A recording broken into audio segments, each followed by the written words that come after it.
Hello, church family. Today is Wednesday, August 25th, and I'm excited because I've got some really great news to share. Our treasurer, Bill Shavies, told me that this week, with our mortgage payment that we made during the month of July, our balance has now gone below $100,000. That is a phenomenal piece of news.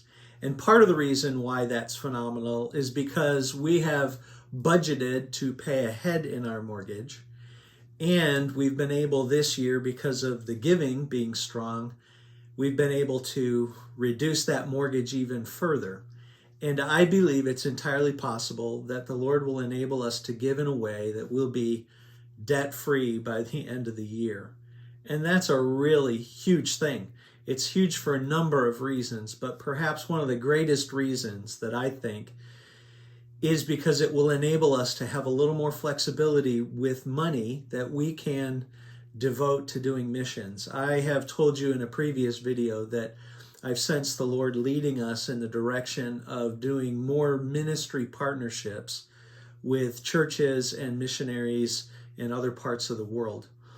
Just last week, I met with one of our missionary partners and began to plan several mission trips that we will be able to send teams out on in the next year. And in fact, I'm planning a survey trip here toward the end of the year to get to one of those fields to make that possible.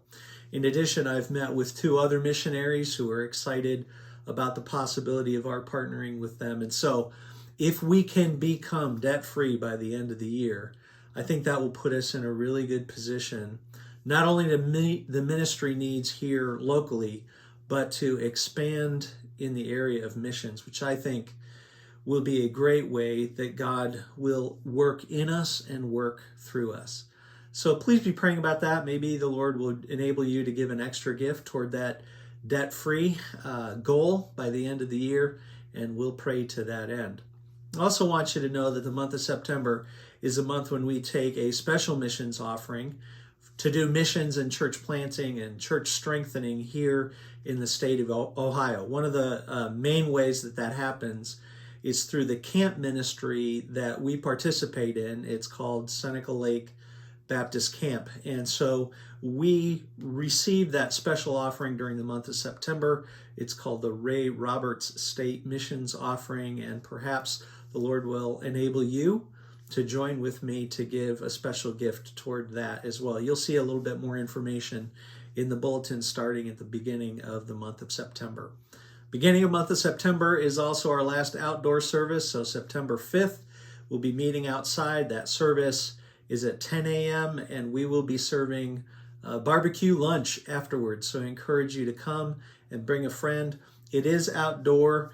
We are seeing more COVID cases arise, and so the timing is going to be pretty good to be outdoors again. Pray for good weather. If the weather is bad, we will have plans to meet throughout the building on September the 5th, but pray for one final great outdoor service and great weather to go. September 5th at 10 a.m. Ministry Fair this Sunday at church. It's going to be taking place in the cafe space and the fellowship hall in the foyer area. All throughout the building, you'll have an opportunity to check out the various life groups and ministries that are taking place. If you are not connected with a life group or a ministry group, strongly encourage you to seek out information so that you can get plugged in. One of the major ways that God develops us spiritually is when we are engaged side by side with people and learning about the scriptures, growing strong in our faith, and serving together. I'm going to close with just one last little encouraging word.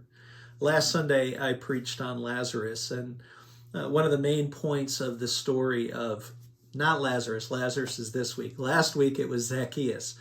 One of the major points of the story of Zacchaeus is that when Jesus passed under that tree, he looked up in the tree and called him by name. Zacchaeus, come down. I must abide at your house today. When we got home, Sarah, like she always does, tells me something that the Lord had laid on her heart, and it really ministered to me. She said, Zacchaeus, being the kind of person that he was, social outcast because of his occupation. Maybe that was the first time in years and years when he heard someone speak his name with love and care. It wasn't just that Jesus knew his name and spoke his name. It was the way that Jesus called to him that exhibited this amazing grace and amazing love. And I thought that was an encouragement to me. I hope that was an encouragement to you as well. Please know I'm praying for you this week. God bless you. I hope to see you on Sunday. I hope you're staying well. And in the meantime, don't hesitate to call on us if there's anything that we can do to come alongside you and minister to you. Thanks for watching. Have a great day.